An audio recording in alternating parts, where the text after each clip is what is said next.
magkakasama na naman tayo ngayon. Lalo pa ngayon, araw ng bayani. Tinitignan ko ngayon ang mga bayani ng Pilipinas at naaalala ko na tayo ay nanggaling sa lahi ng mga bayani. So, napakaganda talaga ng araw na ito kasi eksakto talaga. Pwede ko bang ikwento sa inyo maikila kung ano ang KOJC para sa akin na hindi naman nila kasapit. Hindi ako, at never siguro ako magiging hindi kasapit. No? Magkaiba ang paniniwala ko sa kanila. Pero ganun pa man, sa kanila ko naramdaman ang totoong kabaitan. Napakababait ng mga tao.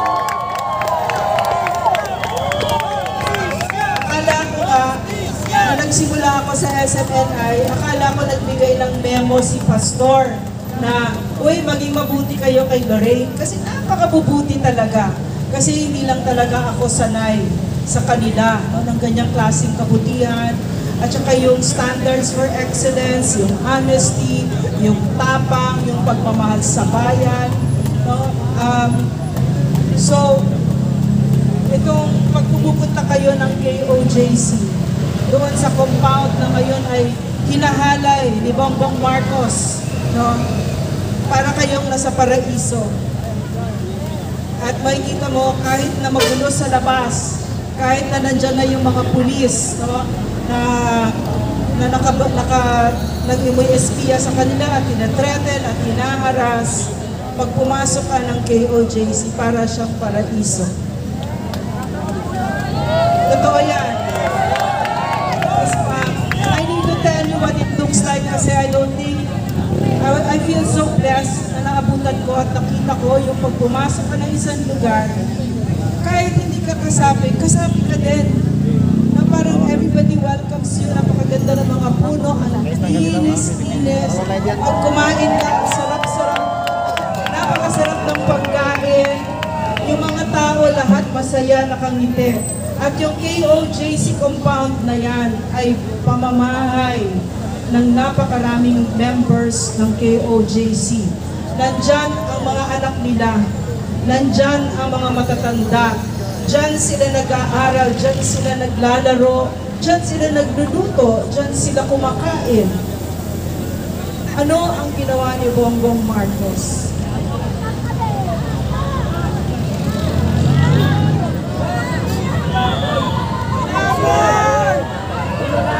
Alam niyo ba, kahit ikaw ay isang mahirap, kapag ang bahay mo ay kubo, para mo yung palasyo, at kahit na sino, kung ayaw mo, hindi pwedeng pumasok, karapatan natin yan.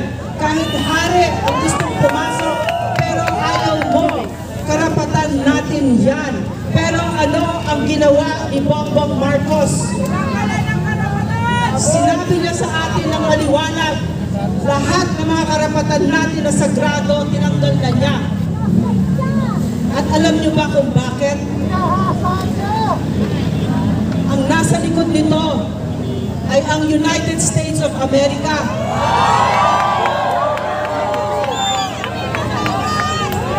Naamo ni Bongbong Marcos, isinuko na niya ang soberenya ng Pilipinas sa mga Pilipino. What's this? So, gulat naman ako ba? Okay, so, bakit ba hinahabol si Pastor? Ihiklian ko, kailangan ninyong malaman ito. Bakit ba hinahabol si Pastor ng Amerika?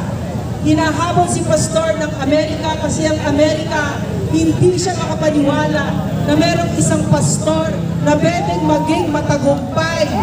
Na napakarami ng churches. Bawat estado sa Amerika, merong simbahan ang Kingdom of Jesus Christ. At galit na galit ang Amerika na isang Pilipino ay binibigyan ng tax-free ng millions of dollars ng mga American citizens. Hindi iyon kaya ng Amerika. So tinakot ng Amerika si Pastor. Nagdemanda sila, nag-invento na mga kaso. Walang kakwenta-kwentang mga kaso. Bakit? Kasi akala nila, kasi bobo ang mga Amerikano. Akala nila ang Pilipino ay titiklop sa Amerikano at hindi lalaban si Pastor. Akala nila ganon. Kaso lumaban si Pastor. Hindi lang siya lumaban siya ng masigasig. Akala ng mga Amerikanong ito, kasi mahina talaga kukote ng mga teroristang ito. Akala nila si Pastor hindi makakaisip na mag-abogado. Kaso lampas 20 yung abogado niya ng mga Harvard pa ng mga Amerikano. So, ang ginawa ng Amerika, inurong yung hearing. Pinopospone ng hearing. Pero ngayon hindi na nila mapopospone. So, kailangan nilang matukot si Pastor at patayin. Pero, ganyan talaga ang Amerika. Ang extraordinary rendition na tawag dyan, pagtukot ng isang citizen sa ibang bansa para dalhin sa ibang bansa at patayin doon ay state policy ng Amerika. Wala tayong pakialam doon. Bahala sila doon. Hindi natin naging problema yan kay Gloria Arroyo, kay Duterte, sa maraming pangulo. Pero naging problema natin yung kawalangyaan ng Amerika. Noong si Bongbong Marcos ang umupo, bakit? Bakit niya isinuko ang Pilipinas sa Amerika? Para sa pera. Bakit siya nagpangulo? Bakit siya nagpangulo? Hindi siya nagpangulo para magsilbi sa Pilipino.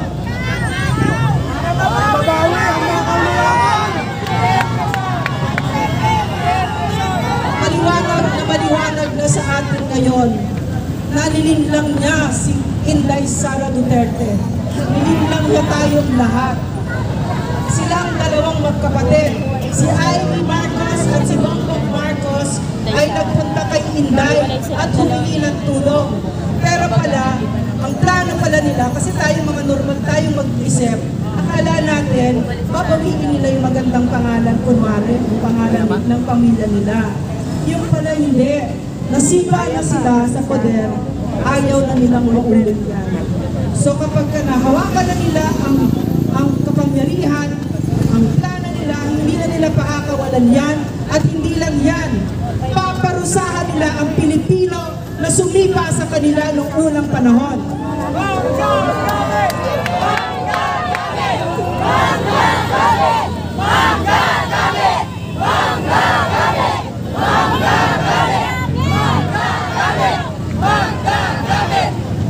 Marami pa tayong araw na uupo dito. So marami tayong pwedeng pag-usapan na atraso ng walang kwentang Bongbong Marcos na ito.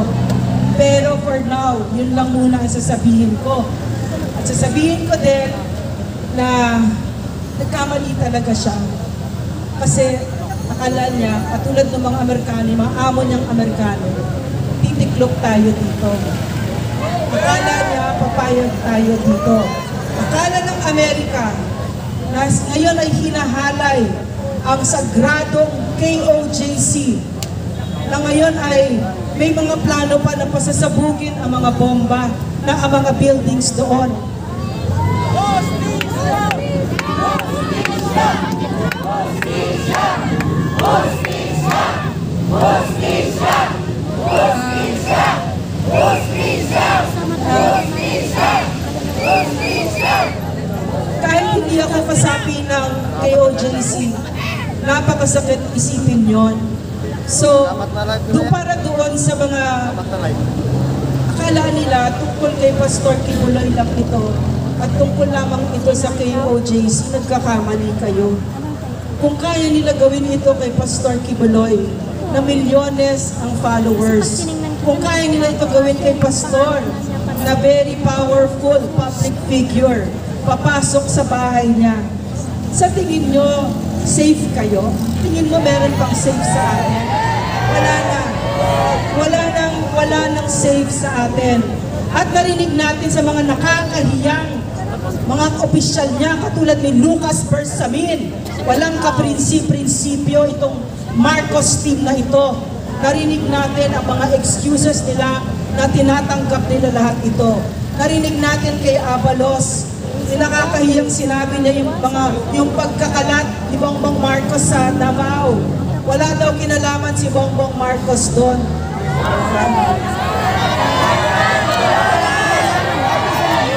Wala palang kinalaman, tapos nagbibigyan ng statement. So maliwanag, yung nangyayari sa Davao, kung napapanood ninyo, nakakaiyak, tinitear gas sila. Yung huling beses na may tear gas na yung panahon pa ni Trillanes. So napakatagal na nun. So ngayon, ako namuhay ako nung martial law baby ako. So nakabutan ko yung panggigipit ng Marcos administration. So isang magandang pagkakataon ito na yung mga kabataan na naniwala sa panlilinlang ng mga Marcos na okay sila. Ganito yung dinaanan namin noon. Nakakatakot, pinapatahimik, ang media binayaran, mga magnanakaw, ang mga Marcos, mga Romualdez, kung hindi pa maliwanag yon. So ngayon, ang gusto nilang gawin sa KOJC ay kunin ang mga ari-arian ng KOJC.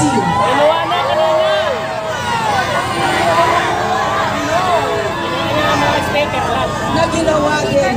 We can buy. We can buy.